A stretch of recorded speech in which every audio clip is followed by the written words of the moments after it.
Доброе всем утро! Сегодня у нас 7 января 2023 года.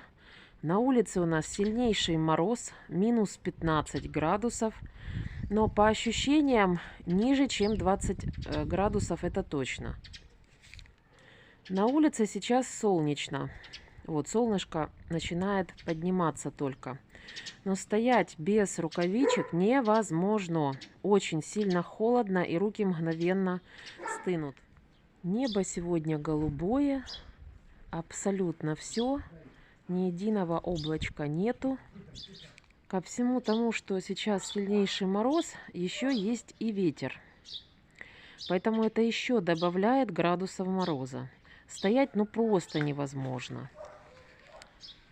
Солнышко сегодня уже встало, как вы видите, в 7 часов 32 минуты. Зайдет солнышко в 15 часов 51 минуту. Долгота дня сегодня 8 часов 19 минут. По прогнозам, морозы у нас продлятся в течение недели.